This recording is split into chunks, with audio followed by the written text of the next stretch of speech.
2, 3 আসসালামু আলাইকুম। আজকে আমরা একটি লং বোন নিয়ে আলোচনা করব। ফার্স্টে, this is the bone of femur. It is the longest, largest and strongest bone in human body. It is a lower arm single bone. এটা যদি আমাদের বলে সাইড ডেফিনেশন, আমরা একটু পর সবগুলো পার্ট শেখার পর আমরা সাইড ডেফিনেশন করব। তো ইট ইজ এ লং বোন। তো আমরা জানি প্রত্যেকটা লং বোনের তিনটা করে পার্টস আছে, upper end, shaft and lower end. তাহলে আপার ইন্ডে আমরা দেখবো কি কি আছে। আপার ইন্ডে আমাদের একটা হেড আছে, this is head, this is neck. এখানে একটা ফোবিয়া আছে, ফোসা গর্ত আছে, এটাকে বলতেছি কি আমরা fovea for ligament of head, fovea for ligament of head. This is neck. Greater trochanter, lesser trochanter, intertrochanteric crest এবং intertrochanteric line. Intertrochanteric crest, intertrochanteric line. তাহলে আমরা এর মাধ্যমে আমরা শেষ করলাম কি আমাদের আপার ইন্ড শেষ করলাম। এবার দেখি আমরা শ্যাফটের মধ্যে কি আছে। শ্যাফটের মধ্যে কি আছে? শ্যাফটের মধ্যে তিনটা বর্ডার আছে। This is medial border, medial border আমাদের বডির মিডিয়াল থাকবে, medial border. This is lateral border, lateral border, এবং this is posterior border. Medial border, lateral border and this is posterior border. তাহলে এবার দেখবো আমরা surface, anterior surface, anterior surface, medial surface, lateral surface। তাহলে আমরা border দেখলাম, surface দেখলাম। এবার দেখবো একটা টিউবারসিটি আছে, গ্লুটিয়াল টিউবারসিটি। এই লম্বা একটা উঁচু দাগ গিয়েছে, এটাকে বলতেছি আমরা গ্লুটিয়াল টিউবারসিটি। এবার আমরা বলবো যে পপলিটিয়াল সারফেস, এই যেখানে গিয়ে দাগটা শেষ হয়ে গেছে এখান থেকে সারফেস দেখা যাচ্ছে ছোট, এটাকে বলতেছি আমরা পপলিটিয়াল সারফেস। এবার দেখি পপলিটিয়াল সারফেসের পর কি আছে।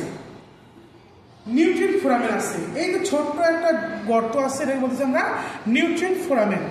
নিউট্রিন ফোরামেন, এখানে নিউট্রিন আটয়ে ঢোকে, নিউট্রিন ফোরামেন বলতেছে এখানে। তারপর দেখি আমরা এবার দেখবো লোয়ার ইন্ড। আপার ইন্ড দেখলাম, শ্যাফট দেখলাম, এবার দেখবো আমরা লোয়ার ইন্ড। তো লোয়ার ইন্ডের দিকে তাকালে আমরা দেখতে পাই মিডিয়াল সাইডে medial condyle, medial epicondyle, lateral condyle, lateral epicondyle. এই যে ফোসা দেখতে পাচ্ছি ইন্টারকন্ডাইলার ফোসা, ইন্টারকন্ডাইলার ফোসা, এবং এটা হচ্ছে প্যাটেলার সারফেস, এটা হচ্ছে প্যাটেলার সারফেস। এখানে প্যাটেলার অ্যাটাচড হয় আমাদের বোনসে, এই যে প্যাটেলা থাকে প্রোটিন, এই প্যাটেলা আমাদের অ্যাটাচড হয়। তাহলে আমরা আরেকবার দেখি আপার ইন্ড, শ্যাফট, লোয়ার ইন্ড দেখলাম। এবার দেখি side determination. Head is directed medially, head is directed medially, upper end is directed upward, lower end is directed downward, anterior surface is directed anteriorly, medial surface is directed medially। তাহলে কি দেখতে পেলাম আমরা? head is directed medially,